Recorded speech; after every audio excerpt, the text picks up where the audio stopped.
This item here is sometimes called a muddock, but it really isn't. It is what they call an adze. It is a wood hatchet. It was used down in the mills for roughing out large wooden rollers before they were put into the lathe and machined round. This is an old county down turf fork. The shaft is about 7 feet long. It was presented from a man in Backendary, so there must have been some turf out that country.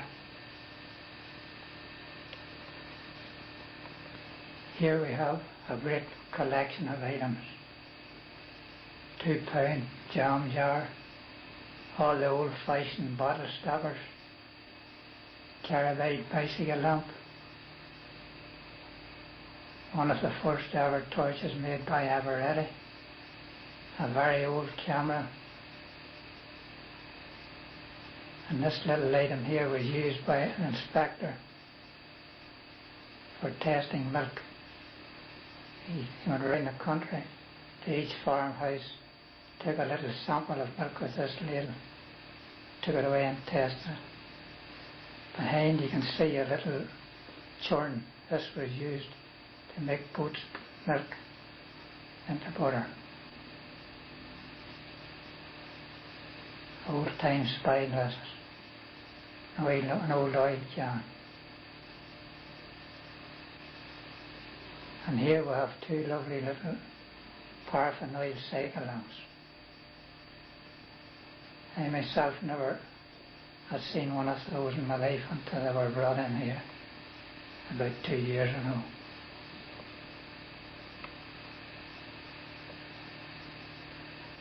A great selection of old local bottles with the names of the pubs moulded in the glass. Bottle stickers and a selection of local stone bottles and another 2-pound jar.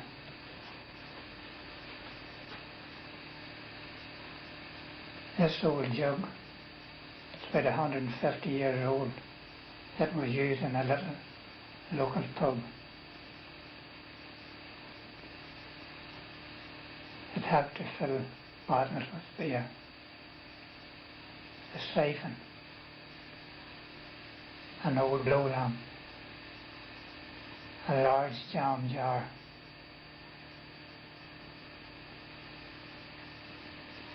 not a present day milk bottle, and that's not too old,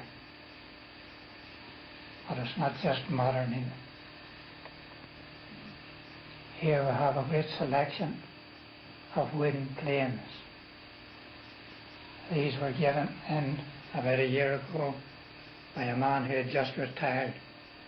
He had served his time and used these planes in Merlin's mill.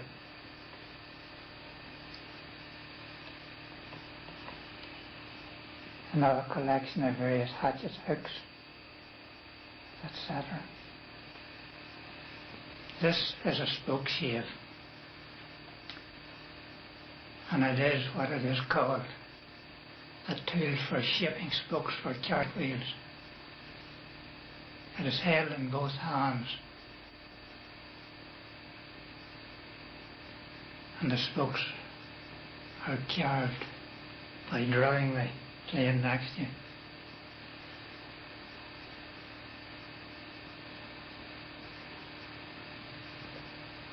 This little item here is a wartime torch. Every moving light in the country during the war had it devoted to throw the light onto the ground for fear of being detected by a warplane going overhead.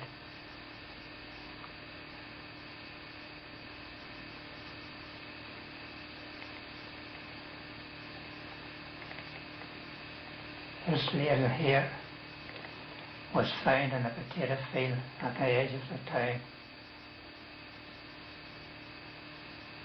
Who owned it or where it came from is anyone's guess.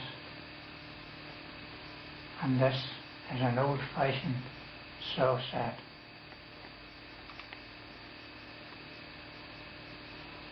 A very old corkscrew.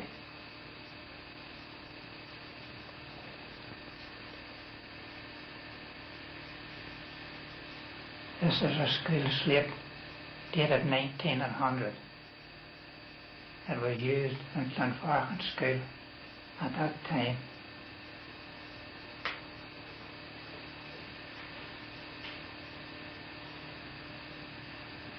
A pair of the old iron fire tongs.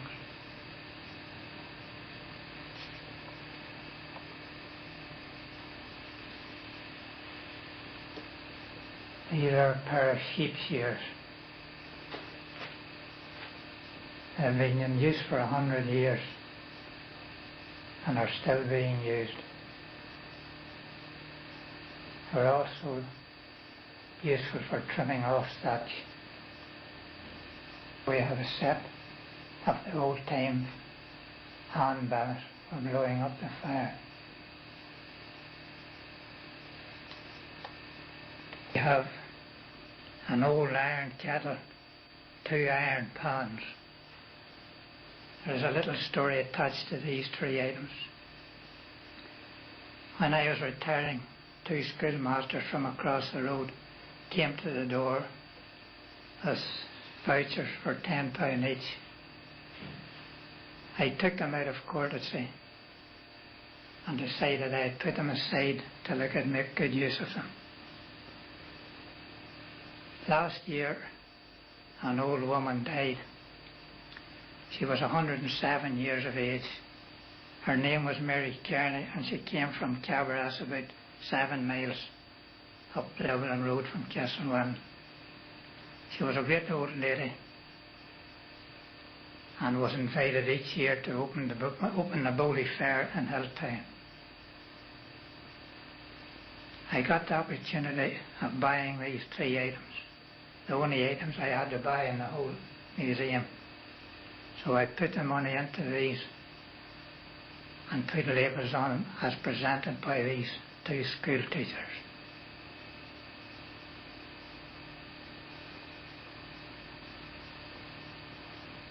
As long as this little museum keeps open, we will always remember Mary Kearney. This is a little tea drawer rest with a little billy can on the top. This little stand was hooked onto the bars of the grate, and the tea drawer was always sitting warm for any visitors that would call.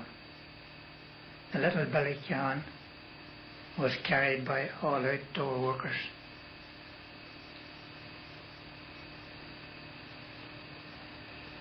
It was only a few years back whenever the flask came into operation.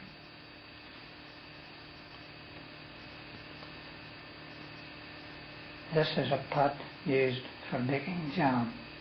You can see the strip on the upper end. This was to help you pour it into different containers. This here is the old-fashioned home sweet home fender. It was presented by an old lady, 90 years of age, and she had it all her life. Sadly, she has passed away since. In the early days of Ansborough Mills, when a lad went into service time to engineering, in the engineering department, one of the first things he was allowed to do was to make himself his home sweet home fender and take it home with him. We are lucky to have this one now. I think it's the only one around.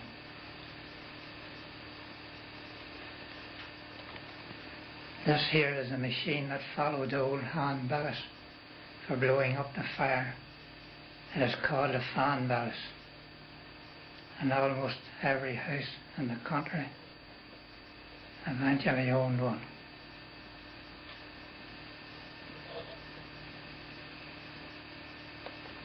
This here is a shot of an old blacksmith's anvil. It was given to me in 1940. by the son of an old black man who had a blacksmith shop behind a little cottage in Bunkers Hill.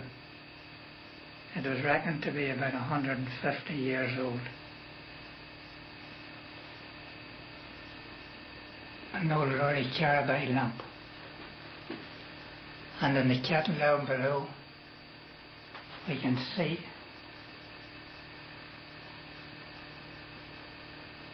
it was made in 1911.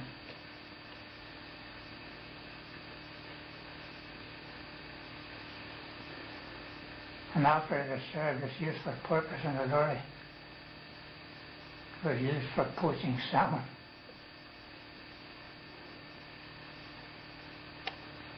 Believe it or not, this is the key to the castle. About 1960, when the Forestry Division were taking over the castle, they broke this key. It was taken down to me for repairs, but they called later in the day and said they were fitting a new lock. And this was one more item for my bottom drawer.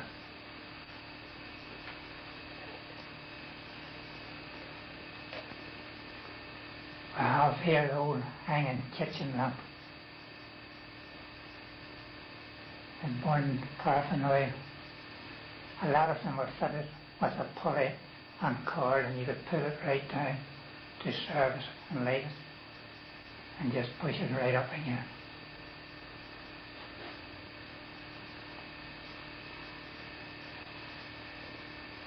This here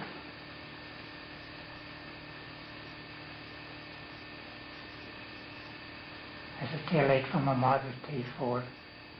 It's only on loan. And maybe with a bit of luck we'll be able to keep it.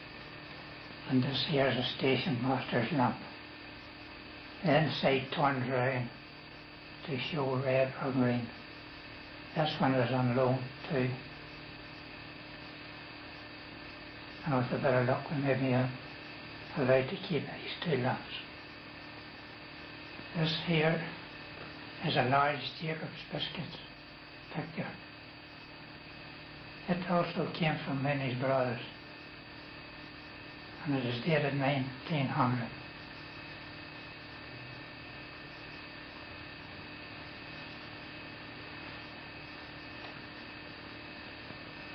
This item here is an ancient mould and hand swinger for clay pigeons.